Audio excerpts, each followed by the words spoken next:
শীঘ্ৰে ফাদিল হোৱাৰ দিশে ঢকুৱাখানাৰ সুনীল গগৈৰ কাণ্ড। আৰক্ষীৰ নজৰত আছে নেকি সুনীল গগৈ?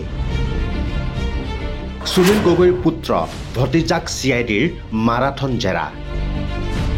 শীঘ্ৰে পোহৰলৈ অহাৰ দিশে ঢকুৱাখানাৰ সুনীল গগৈৰ কাণ্ডৰ প্ৰকৃত ৰহস্য।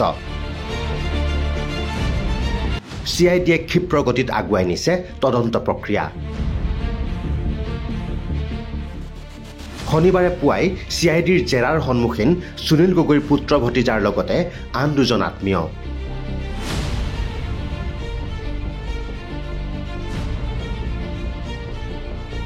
ইফালে শুকুৰবাৰে পুনৰবাৰ ঘটনাস্থলী পৰিদৰ্শন কৰে গুজৰাটৰ প্ৰাক্তন আৰক্ষী সঞ্চালক প্ৰধান তথা প্ৰখ্যাত ফৰেনচিক বিশেষজ্ঞ কেশৱ কুমাৰে। ইফালে CIDৰ IDGP সংযুক্তা পৰাশৰে সুনীল গগৈৰ পত্নীক বিধৱা সাজ ত্যাগ কৰিবলৈও জনাইছিল আহ্বান। জীয়াই আছে নেকি সুনীল গগৈ?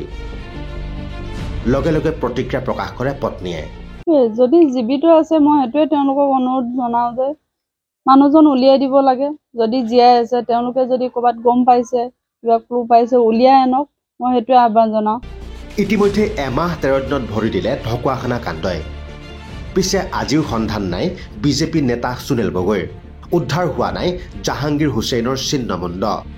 যদি সুনীল গগৈ জীয়াই আছে তেন্তে ক'ত লুকাই আছে? আছে নেকি আৰক্ষীৰ নজৰত?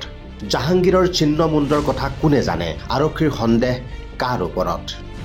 Bureau report NZ news.